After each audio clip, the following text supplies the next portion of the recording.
So there was a mock draft that came out from Daniel Jeremiah on NFL.com. He used to be a NFL scout, and now he just works in the media. So I always enjoy looking at his, mock drafts and his different, evaluations of different players. And so I wanted to check out who he had the Packers taking at number 23. And so here it is from the article. I'll leave the whole thing down below.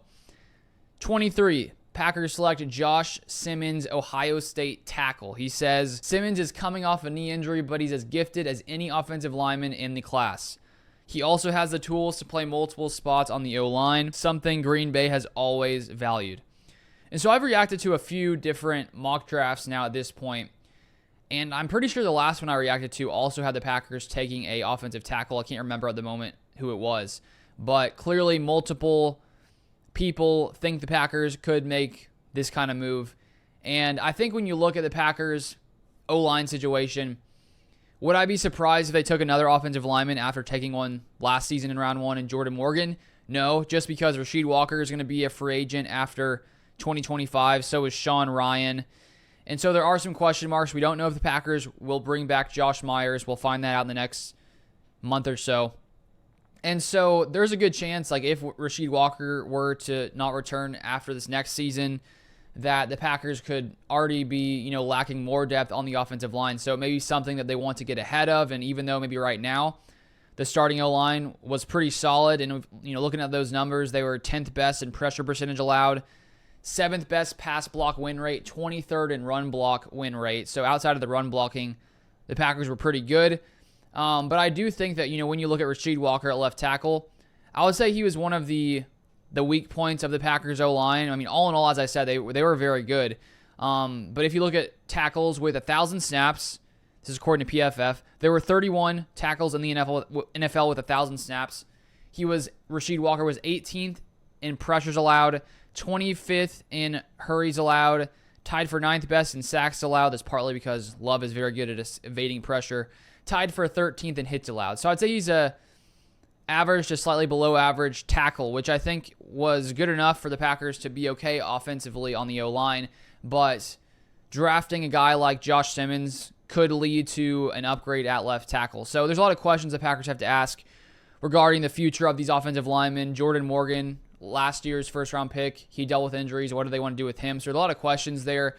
But if you look at Josh Simmons, a little bit about him, he's 6'5", 310, and during his time at Ohio State, back in 2022, he had 799 snaps at right tackle. He then moves to left tackle in 2023, where he played 824 snaps.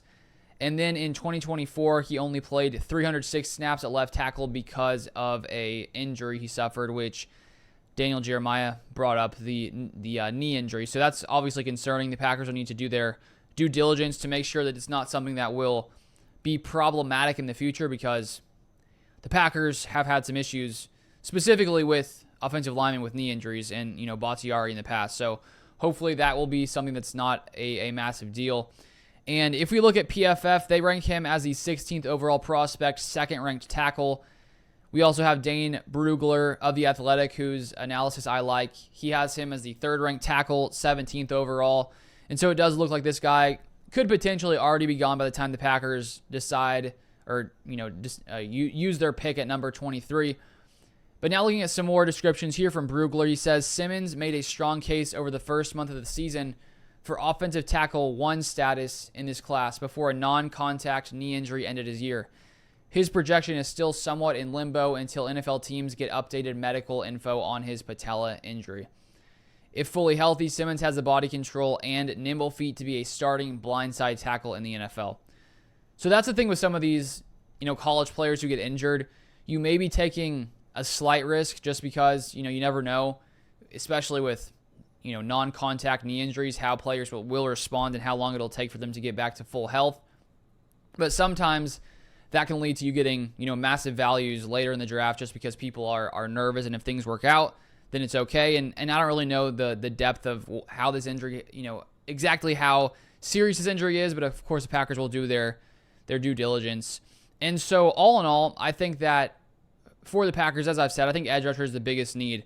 But when we look at the team right now, the Packers aren't always making decisions based on 2025.